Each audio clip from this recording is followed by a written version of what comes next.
Hi everyone, welcome back. I am Jessica. Thanks for joining me today. Today we are starting week 4 of the Honey Quilt Along. We're going to be continuing the work that we've been doing in the other weeks, and we're adding rows 13 through 18 to the quilt. So let's get started. Here's what we have so far on our honey quilt. This is everything we've made up to this point, and these are the rows that we're going to be adding this week.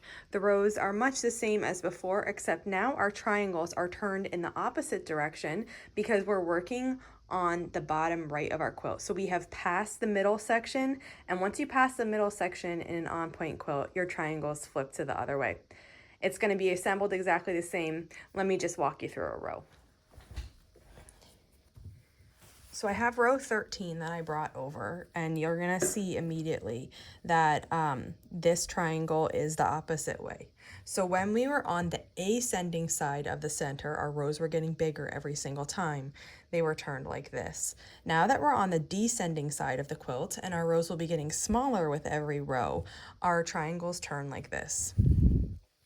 It's gonna be the same for us though. So we're just going to be matching along the top and the right, and just if you can't see, you want to look directly over it and make sure you're in line. So just that's the only thing, the top's a little further from you, so make sure it's actually in line. And then on the right, and it's going to be the same thing. Now we're just going to keep adding to our row. So just like before, we'll open this up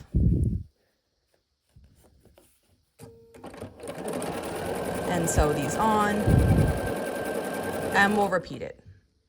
I just finished row 13, and I have it here next to the other portion of the quilt, and you can see basically we're like mirror imaging this row.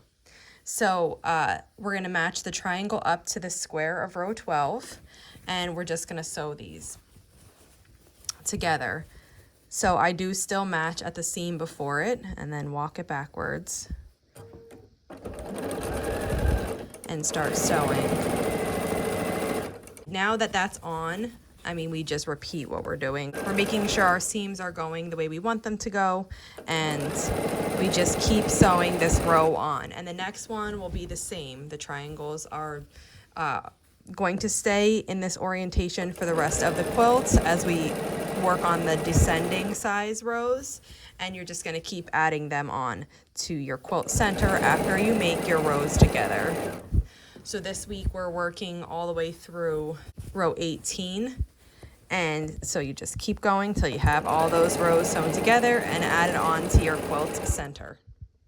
Here's where we're at now after this week. Our quilt is getting quite big.